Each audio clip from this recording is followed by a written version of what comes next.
नमस्कार दोस्तों, आज अगले लेक्चर के साथ आए हैं अकबर के नवरत्न। अकबर के नवरत्न जो है मध्यकालीन भारत का एक पार्ट है। कई सारी चीज़ें हैं और अगर आपको नहीं पता तो ये जो लेक्चर है ये मैं देता हूँ। मेरा नाम धर्मेंद्र सिंह राणा है और अगर आपको मेरे लेक्चर अच्छे लगते हैं तो प्लीज़ इसे लोगों तक पहुँचाएँ, ताकि ये जितना आगे पहुँचेगा मैं उतना ही मोटिवेशन फील करूँगा और जितना मैं मोटिवेटेड रहूँगा मैं उतना अच्छा और मेहनत करने के लिए थोड़ी ताकत मिलती है। तो कृपया करके कोशिश करें कि इसको आगे बढ़ाएँ। अकबर के नवरत्नों में अबुल फजल ने अकबरनामा लिखी थी। ये अकाउंट अकबर के शासनकाल के बारे में है। इंपीरियल आर्मी डेक्कन में गई थी, उसको भी इन्होंने लेड किया था। सबसे इम्पोर्टेंट चीज़ है कि सलीम ने इनको मार दिया। इनकी हत्या करने का कार्य सलीम इनके पुत्र ने किया। फैजी फैजी हिस्टोरियन थे, अबुल फजल के भाई थे, अकबर के कोर्ट में थे, बहुत इंपॉर्टेंट पोएट थे, पर्शियन लिखते थे। इनकी बुद्धिमत्ता से इतने प्रभावित थे अकबर कि इन्हें सलीम का गुरु बना दिया। और इन्होंने भास्कराचार्य एक थे, उनके संस्कृत का एक कार्य है मैथ पे, गणित पे, लीलावती, उसको पर्शियन भाषा में इन्होंने अनुवादित किया था। फारसी बोलते हैं इसको बेटा हिंदी में। फिर तानसेन एक हिंदू थे, पहले बहुत बड़े संगीतज्ञ थे, हिंदू फैमिली में पैदा हुए थे, बट कोर्ट म्यूजिशियन पहले रहे रामचंद्र के, मेवाड़ के, फिर बाद में अकबर के बाद आने के बाद इन्होंने इस्लाम को अपना लिया। और ग्रेट सूफी सेंट थे शेख महमूद गौस ग्वालियर के, उनके अंडर जाकर इन्होंने इस्लाम को फॉलो कर लिया।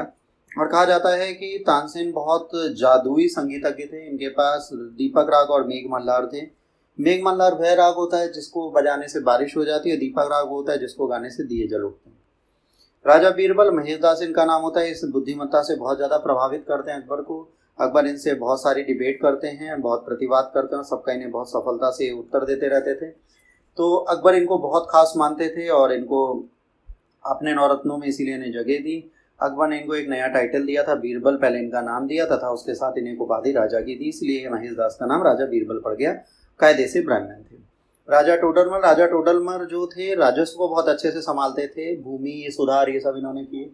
अच्छा, ये सब इन्होंने सीखा था शेरशाह सूरी के सानिध्य में रहकर। और कहा जाता है जो राजा टोडरमल ने प्रारंभ किया था उसको लंबे समय तक लोगों ने वहाँ पर लागू रखा है और बहुत अच्छे से उसको लोगों ने फॉलो किया है। कहा यह भी जाता है कि ये अंग्रेजों के समय तक ऐसे ही चलता रहा। और इनको एक उपाधि दी गई थी दीवाने अशरफ। फिर राजा मानसिंह कछवाहा राजा हैं अम्बेर के, मनसबदार हैं, बहुत भरोसेमंद जनरल माने जाते हैं अकबर के। कहा जाता है इनके जो ससुर थे उनके पौत्र लगते थे और भारमल के दत्तक पुत्र थे। इन्होंने अकबर को कई युद्धों में सहायता दी है, सबसे ज़्यादा हल्दी घाटी के बैटल में। हल्दी घाटी का युद्ध हुआ था, उसमें भी इन्होंने बहुत ज़्यादा सहायता की थी।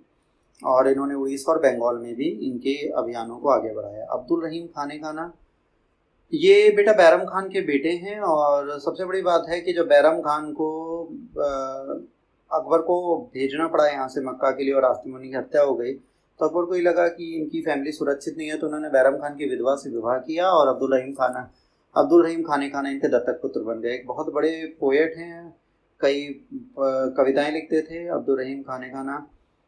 और दूसरा, मुस्लिम फैमिली में पैदा होने के बाद भी ये बहुत बड़े भक्त थे किसके? भगवान श्री कृष्ण के।